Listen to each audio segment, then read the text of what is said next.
As we get ready to race, everybody in the classic black leathers, of course, but fortunately the helmets aren't quite so period time, otherwise they'll all be racing around in open face pudding basins as the lights go out, and it is Tony Perkin who leads the way.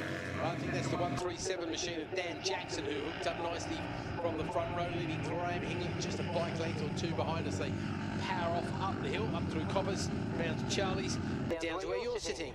Yeah, I'll try and pick him up there, but it is the sound of the 1950s coming past. It's number 22 of Tony Perkin, ahead of the 137 bike, you're right, of Dan Jackson. Dan Jackson ahead of the 61 and the 501, so Steve Parrott and Graham Higler go side by side. In fact, it's going to be Graham Higler who moves up into third place already as we go up towards the top end of Park Straight in towards Park Corner, but Tony Perkin is the man leading the way, the man on that Geartech supported machine, the Max Norton for the 22 bike, and round Chris Curve they will be very shortly. In fact, there he is. I can just see the top of the crash helmets there, and it's Tony Perkin. Could that well be a change of the lead there? It's difficult to tell from this distance because, of course, these bikes don't have a whole lot of fairing to go off, but I'll try and catch them as they come down from the gooseneck in towards Mansfield, and I believe that could well be a change there as Dan Jackson moves up into the race lead ahead of Tony Perkin, with Graham Higler inside that top three then. So that's the top three as they come around Mansfield for the first time of 8 and in towards the chicane, back towards you, Keith. Yeah, watching them come out, and it looks like the leaders got a little bit of a break there. Certainly the first two, there's about 2 or 3 bike lengths between them as they anchor up at the bottom of the mountain there. Higler's kind of on his own there. I heard you mention the name Steve Parrott, so Steve must have made a good start to be up the sharp end there with Graham, and Graham's got a fair old chunk of real estate between himself and the 4th place rider. Just watching them all come through. It's a little bit easy to identify these machines these days because they've actually got different coloured crash helmets as opposed to all wearing black pudding bowls that they used to do in the day, with bits of cork strapped to the side as well. So round the back we go. So if this is the sound of the 50s, this is kind of Grand Prix racing as it was 70 years ago, as we come towards the line for the first of 8 times. 8 times if you're changing your program there, and you can hear the great roar in the background as Jackson leads Perkin over the line there. Gap is 0.8 of a second between the two of them on the first of the laps, and it's Graham Higler. He's about 2.7 behind, a little bit slow in the front runners, but still a solid third place in. Steve Parrott is indeed the big mover there. So Steve, I didn't know you could ride a bike that well. Wow, sucked 7 places, moving, slicing through the field. He took off like Burt Reynolds' Pontiac, that boy. Brilliant stuff. Bailey goes back a place, Tom goes up 1, Dawson goes back 2. Angela Craig is indeed out there, mate, and she's done a great job as well. She's made up 5 places from the back of the grid, moved up very nicely indeed. Matt Hebb's got back by quite a few places. Riley goes backwards as well. Looks like Harlan Taylor didn't make the start, unfortunately, so 13 runners and riders in this race. And is that Jackson still leading as they make their way down towards the gooseneck once again?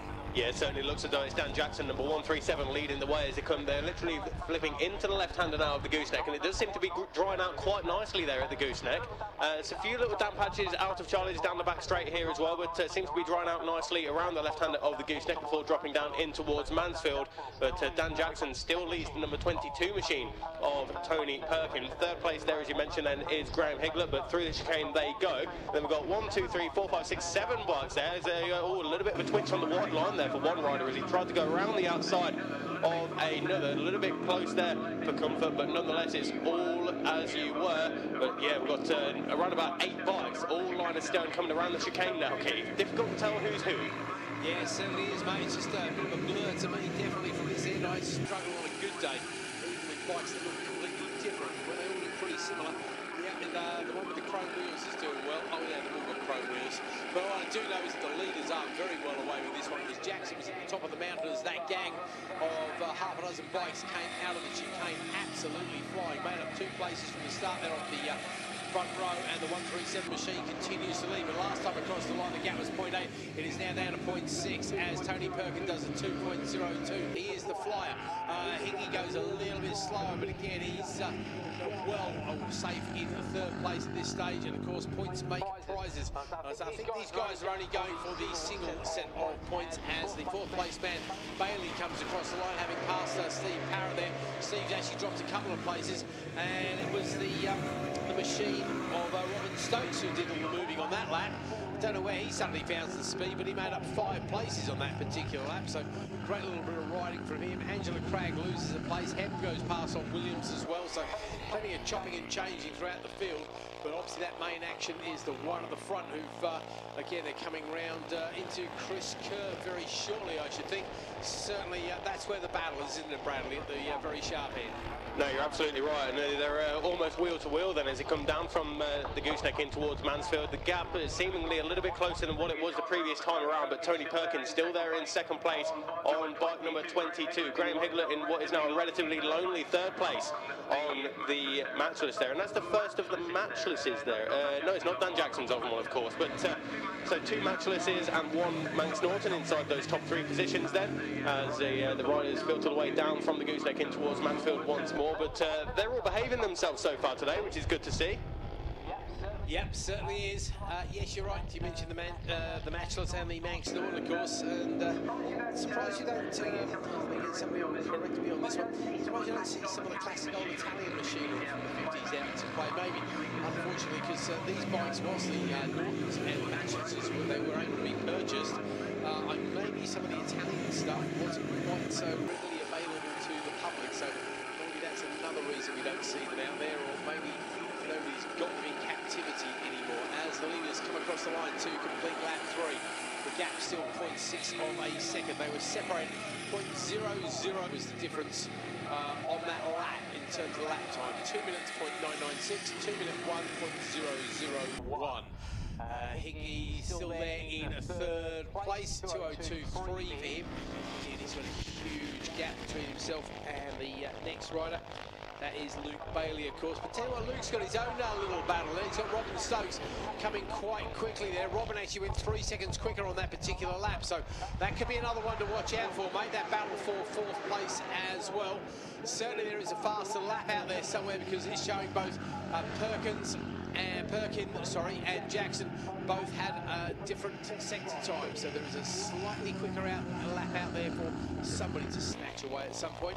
Talking about quicker laps, I think it's going to get quicker as we go on, mate, because you did mention these guys don't have a tyre choice.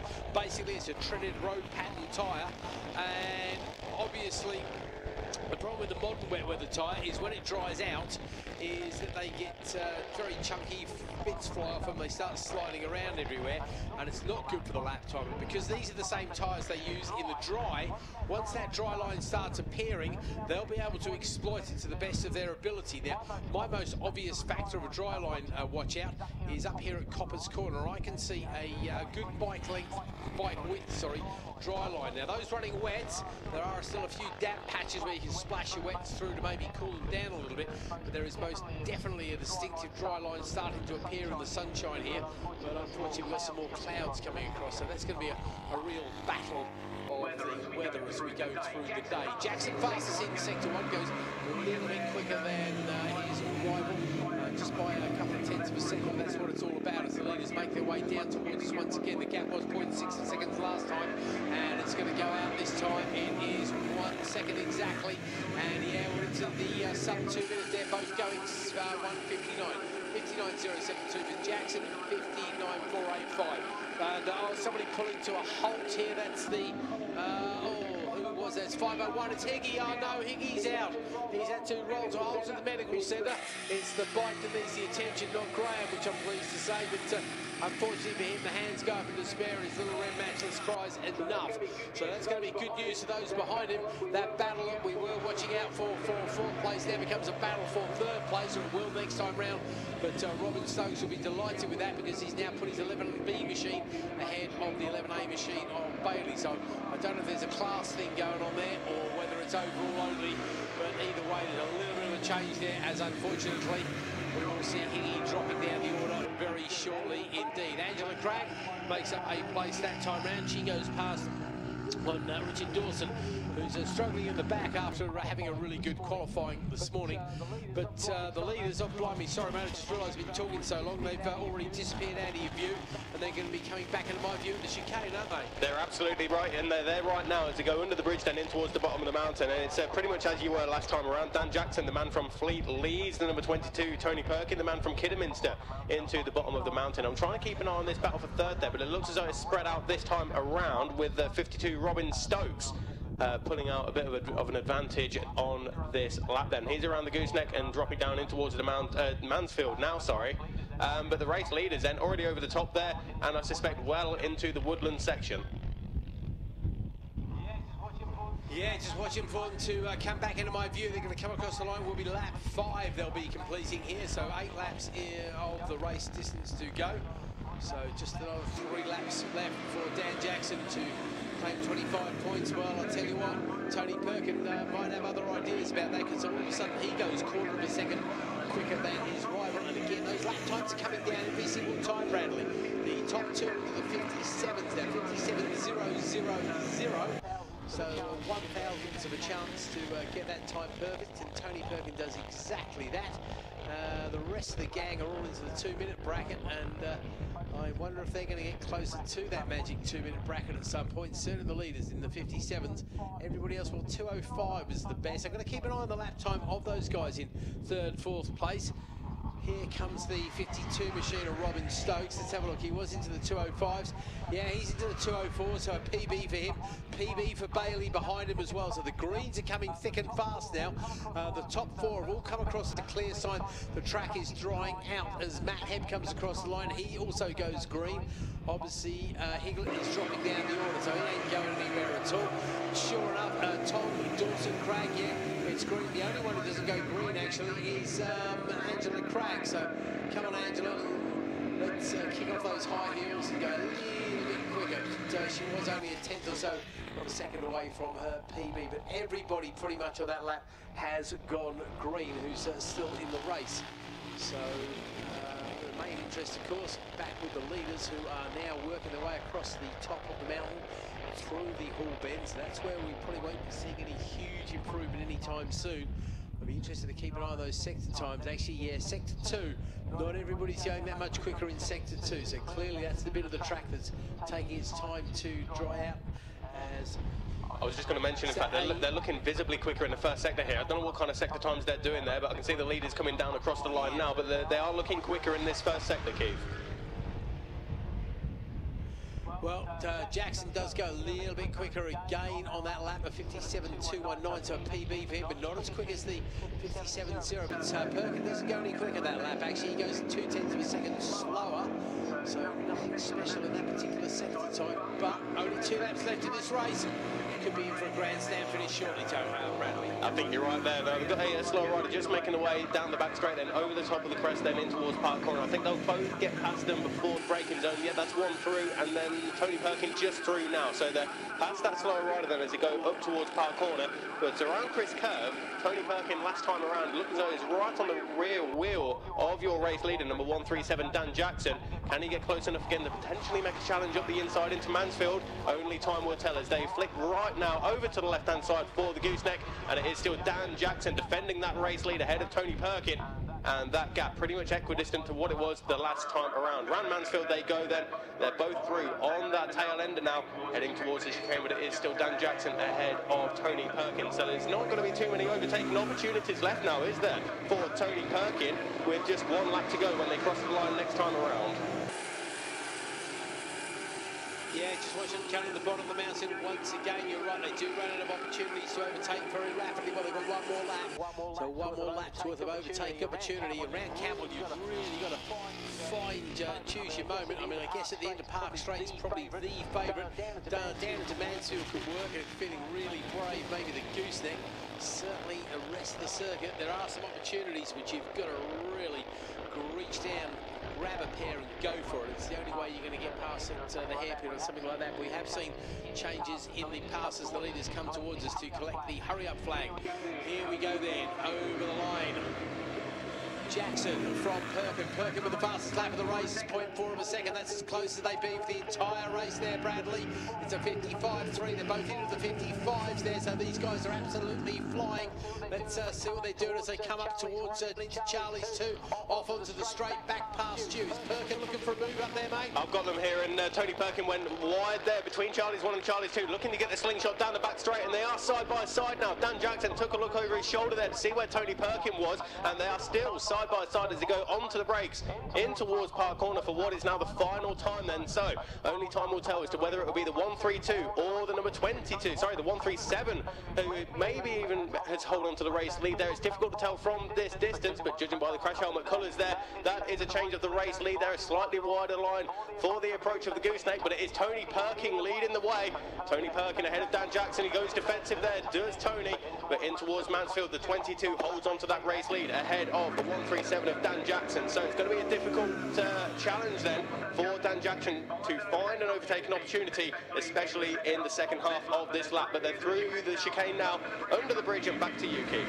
Yeah, watch him coming to the bottom of the mountain there. The problem at the bottom of the mountain, and I imagine at the end of Park Straight too, is that when you're in the lead, you've got that dry line overtaking, you've got to move on to the wet line. That's where it becomes very difficult indeed. So that was definitely a very brave move there from Tony Perkins. So it looks like he's going to convert that pole position into a win. And fair play, 8 laps. He obviously thought about it.